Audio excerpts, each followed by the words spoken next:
आप सबको विदित है, हम सबको पता है, हरियाणा के मेवात क्षेत्र में नूह में जो घटना घटित हुई है, दुष्ट आतंकी प्रवृत्ति के लोगों ने निरपराध और निर्दोष लोगों पर जो अत्याचार किया है। नूह में नल्लहड़ शिव मंदिर है जो पांडवों के समय से अति प्राचीन है जी। उस शिव मंदिर पर वार्षिक विश्व हिंदू परिषद और हिंदू समाज बजरंग दल के द्वारा यात्राएं आयोजित की जाती है श्रावण मास में। उसी क्रम में यात्रा गई थी। उस धार्मिक यात्रा पे पथराव किया, उपद्रवियों ने घेर के गोली चलाई है, बम चलाई है। हम सरकार से मांग करते हैं घायलों को 20 लाख और जिनके परिवार ने व्यक्ति को खोया उन्हें 1 करोड़ की मदद, सरकारी नौकरी दें और आतंकियों को फांसी के तख्ते तक पहुंचाएं, ऐसी हमारी मांग है। आज के आंदोलन का यही विषय है। महाराज जी, ये पहले भी वहाँ घटना घटी है कि पहली बार घटी है? पहले भी हुई है, लेकिन इस प्रकार बहुत बड़े रूप में उन्होंने जिस प्रकार से भारत पाकिस्तान का बंटवारा हुआ था और डायरेक्ट एक्शन की शुरुआत हुई थी, वो डायरेक्ट एक्शन का ही छोटा रूप है। आपके अनुसार वहाँ जो सांप्रदायिक दंगे हो रहा है उसके पीछे मुख्य कारण कौन है, मुख्य वजह क्या हो सकती है? मुख्य कारण साजिश है, देश के खिलाफ जो लोग हैं, राष्ट्रद्रोही लोगों की साजिश है, षड्यंत्र है, आग भड़काना चाहते हैं देश में। लेकिन हिंदू समाज भी चुप नहीं बैठेगा। देखिए, इसे राजनीतिक स्तर पे भी देखा जा रहा है। राजनीति अपनी जगह पर, राष्ट्र का नुकसान और हिंदुओं पर अत्याचार हो रहा है, उसे बर्दाश्त नहीं किया जाएगा। ये अगर आगे दोबारा होता है तो इसके लिए क्या करेंगे आप लोग? अब दोबारा ना हो, ऐसा हम सरकारों से कहना चाहते हैं। ये दोबारा ना हो और जैसा हुआ है इसका उन्हें दंड जरूर मिलना चाहिए। हिंदू समाज को भी तैयार रहना चाहिए। देख लें कि सुप्त रहने से, सोने से क्या हाल हो जाता है। देखिए, कुछ हिंदू संगठनों का लोगों का भी कहना है कि उनके जब जैसे ताजिया हो या मुहर्रम इस तरह का त्यौहार हो तो हम शांति ढंग से मनाने देते, लेकिन जब हिंदू का त्यौहार आता है तो अक्सर तभी दंगे होते हैं। हिंदू तो अहिंसा में विश्वास रखते हैं, कभी अपनी ओर से हिंसा नहीं करते। लेकिन शास्त्रों में लिखा है सठे साठ्यम समाचरे। अगर किसी को अंग्रेजी आती है तो उसी भाषा में समझाना हमारा कर्तव्य है।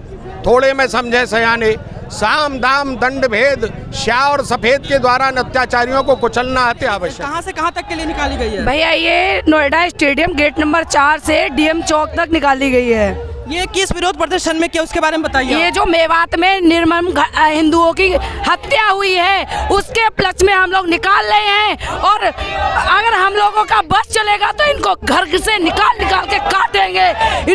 अगर हिंदुस्तान में रहना होगा तो सनातन के लिए जीना होगा, नहीं तो पाकिस्तान भाग जाओ। ये कब तक करेंगे आप लोग? जब तक ये लोग अपना बंद नहीं करेंगे निर्मम हत्या, तब तक हम लोग चैन से नहीं बैठेंगे। भैया, इनकी रैलियों में हम लोग शांति पूर्वक करवाते हैं और हमारा एक जिला अभिषेक था, उसमें लोगों ने इतना उपद्रव किया, ये हम लोगों को देश में जीने नहीं देंगे। अगर हिंदू नहीं जागा तो इनके आए दिन ऐसी घटनाएं होगी।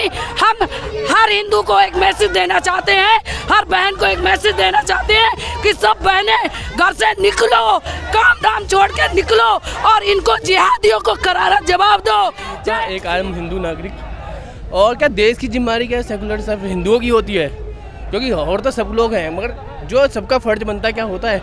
अब मैं वो घटना देख रहा हूँ कि जो उस टाइम लोगों को जिंदा जला दी गया, उस तरह जो कुछ भी लोग थे, चाहे सैकड़ों और हजारों की तादाद में, उनके दिल पे क्या बीती होगी। वो बहका माहौल अपने देश में हो गया, वो बहका माहौल। और जब हम दूसरे देश में होते तो अलग बात थी, अपने ही देश में हम बहका माहौल। देखिए भाई साहब, वो इलाका जो है पहले भी इस तरह के वहाँ सांप्रदायिक दंगे हो चुके हैं, लेकिन लोगों का ये कहना है कि वहाँ पे मुस्लिम भी मरे हैं।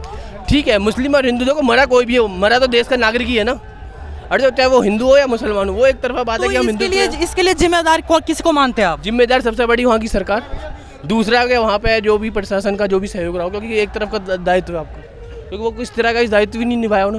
क्योंकि यहाँ भी आप ये देखिए ना, यूपी सरकार जब से योगी की सरकार आई है, एक जो डर का माहौल है, चाहे वो कोई भी हो, चाहे वो हिंदू हो, चाहे मुसलमान हो, चाहे किसी भी अन्य जाति या अन्य समुदाय का हो, सबके साथ एक व्यवहार होता है कि अगर गया तो सीधे उनका घर जाएगा। सचिन जी, आपके अनुसार जो वहाँ पे जो मतलब घटनाएं घट रही है, ये जो है मतलब सांप्रदायिक घटना देने का इसका नाम दिया जा रहा है, इसके पीछे क्या राजनीतिक कारण है? राजनीतिक हो सकता है, पूरा राजनीतिक कारण ही है। क्योंकि आप देखिए ना, ज़्यादा अब इलेक्शन भी आने वाले थे, लोग अपना एक माहौल होता है ना, जो वोट बैंक की राजनीति है, क्योंकि एक विशेष समुदाय को ही सारे अधिकार हैं, चाहे वो कहीं पे अल्पसंख्यक हो या ना हो। अल्पसंख्यक का दर्जा हर जगह दिया जा रहा है। आप केरला में देख लीजिए, साउथ में देख लीजिए, मणिपुर में देख लीजिए, बहुत सी ऐसी जगह हैं जहाँ पर हिंदू अल्पसंख्यक है, मगर उनको वहाँ पे भी दर्जा नहीं दिया जा रहा। क्यों?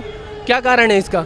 क्यों? क्योंकि हिंदुओं के साथ में कोई एक इकट्ठे नहीं होते, क्योंकि हिंदू की गलती ये है। जो घटना घटी इसके बाद जो है देश भर में हिंदू संगठन जो भी है वो काफी ज्यादा जागरूक हो रहे हैं, तो इसको क्या लगता है कि ये कहाँ तक जाएगी ये बात? हिंदू का एक दिन सोया हुआ हिंदू सिर्फ एक दिन जागता है बस, उसके बाद उसे अपने खाने पीने के अलावा कोई चिंता नहीं है देश की, ना देश की, ना अपने राष्ट्र के प्रति प्रेम की, ना अपने खुद अपने फैमिली के लिए, ना ही अपने समाज के लिए।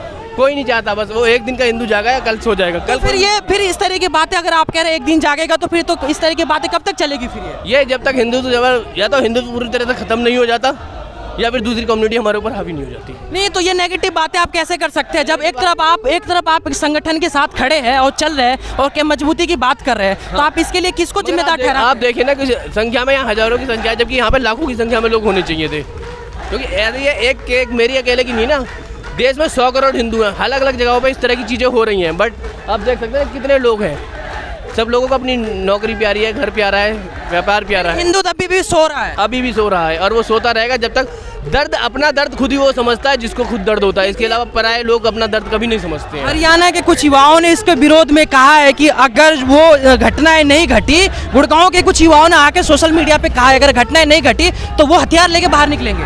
वो सही है, एक ना एक दिन होना ही है। अगर आप सामने वालों को नहीं मारेगा तो सामने वाला आपको एक दिन मार ही देगा। तो इस तरीके से तो दंगा कभी खत्म नहीं होगा, इसको खत्म कैसे करा जाए? खत्म का ये कि जब तक देखो, मेरी जो अपना ओपिनियन है, मैं किसी राजनीतिक नहीं हूँ, मगर एक विशेष समुदाय जब हम प्रेरित करते हैं, उस विशेष समुदाय का अगर जब हम वोट बैंक खत्म कर देना तो ये डेफिनेटली सारी चीजें खत्म हो जाएंगी। ये मेरी अपनी राय है। एक आम आदमी की भी यही की राय है कि अगर सांप्रदायिक दंगे खत्म करना है तो सबसे पहले इस तरह के राजनीतिक पहलू है जो लड़वाते हैं आपस में, उसको तोड़ना बहुत जरूरी है।